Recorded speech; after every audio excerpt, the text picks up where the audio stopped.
नमस्कार. छत्रपती संभाजीनगरला हे जे बी-एस-पी, एम-बी-बी-एसचं कॉलेज सुरू झालं आहे, नवीन यावर्षी. याचा अपडेट मी तुम्हाला अगोदर पण दिलेलं होतं, की नवीन कॉलेज येणार. तर आता व्हिडिओकॉन कंपनीच्या जवळपास समजा हे कॉलेज तर लोकेशनमध्ये, पण आता नवीन कॉलेज आहे, तर कॅटेगरीनुसार आपलं फी स्ट्रक्चर किती राहील? तर हे पाहणं जरा आवश्यक आहे. कारण आता चॉईस फिलिंग सुरू आहे सध्या. मग आता सुरुवात जर आपण केली, तर ग्रुप ए म्हणजे पर इयरची ही जी फीज आहे, तर इथं ओपनसाठी दिलेली दिसते सुरुवातीला.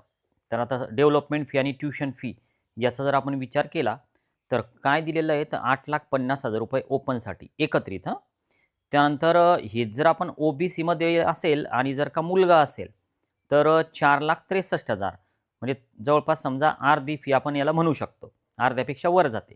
यानंतर जर एस-ई-बी-सी, ई-डब्ल्यू-एस, ई-बी-सीमध्ये असाल आणि मुलगा असेल, तर 4,63,637 म्हणजे तेवढीच.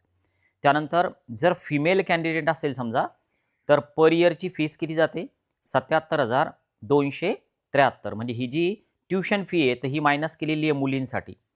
आता यात मुली नेमक्या कोणत्या? तर एस-सी-बी-सी, त्यानंतर ई-डब्ल्यू-एस, त्यानंतर ओ-बी-सीमध्ये येणाऱ्या मुली, तर ह्या सगळ्या यामध्ये येतात. आता एस-सी, एस-टीवाल्यांना डायरेक्ट डॅश केलेलं दिसतं. हे तुम्ही पाहून राहिले इथं स्क्रीनवर. तुम्ही नवीन असाल, जिजा अकॅडमीला सबस्क्राईब करा. आता यानंतर जर समजा व्ही-जे-एन-टीमध्ये असाल, मुलगा असो का मुलगी असो, एवढी फी पडेल तुम्हाला. व्ही-जे-एन-टी, त्यानंतर एस-बी-सी म्हणजे हे जे कॅटेगरी आहे, ज्याला आपण ऑल इंडियामधून ओ-बी-सीत फॉर्म भरला होता, पण तुमच्याकडे हे एस-बी-सीचं सर्टिफिकेट आहे. आता यानंतर ही जी पुढची फीज आहे, तर ही इन्स्टिट्यूशनल कोटा आहे. म्हणजे थोडक्यात तो जो आपण मॅनेजमेंट कोटा म्हणतो, तर त्याच्या ह्या फीज आहे. पण एवढ्या फीजवर हे भागणार नाही. कारण काय ग्रुप बी आहे पुन्हा, की जे रिफंडेबल आहे. आता पर इयरची अमाउंट आहे आणि रिफंडेबल आहे. कोर्स कंप्लीट झाल्याच्यानंतर तर 50,000 रुपये दिलेले दिसतं. आता या दोघांची टोटल किती झाली? ओपनवाल्यांसाठी झाली ₹9,00,000 ठीक आहे, हे दिसतंय तुम्हाला. त्यानंतर ओ-बी-सीवाल्यांसाठी झाली 5,13,637 हे पुढं समोर तुम्हाला दिसतंय, की किती टोटल झाली तर. आता जर आपण युनिव्हर्सिटी फीजचा विचार केला, तर 12,000 पहिल्या वर्षी, दुसऱ्या वर्षी 4,000, नंतर 12,000, नंतर 4,000 आणि ही पुढं तुम्हाला दिसून राहिली. आता जर वेलफेअर फंड वगैरे असतो स्टुडंटचा, तर त्याचे ₹730 तर इथं तुमचे 12,730 होतात.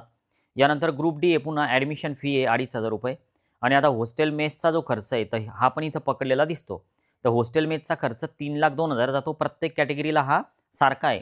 कोणताच चेंज होणार नाही. आता जर आपण कॅटेगरीनुसार जर का टोटल केलं सगळ्या फीजचं, तर ओपनवाल्यांनी 12,15,230 ची तयारी ठेवायची. जर इन्कम कमी असेल, तुम्ही ओपनमध्ये असाल, मुलगी असेल, तर तुम्हाला सवलत मिळते. मुलगा असेल, ओपनमध्ये असाल, तर ई-बी-सी सवलत तुम्हाला मिळत असते.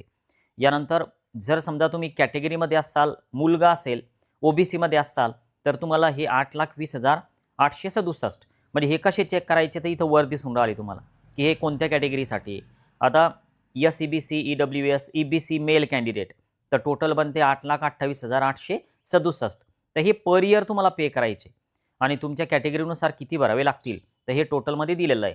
आता खाली काही डी-डीच्या बद्दल माहिती आहे, की नेमकं डी-डी कोणत्या नावाने काढावा काय? पण हे केव्हा लागतं? जेव्हा तुमची ॲडमिशन होते. आता सध्या चॉईस फिलिंग सुरू आहे. चॉईस फिलिंग जर करायच्या असतील तुमच्या फीस स्ट्रक्चरमध्ये हे कॉलेज जर का बजेटमध्ये बसत असेल, तर याला तुम्ही लिस्टमध्ये ठेवू शकता. आता अलॉटमेंट नंतर या बाकीच्या सगळ्या गोष्टी कराव्या लागतात.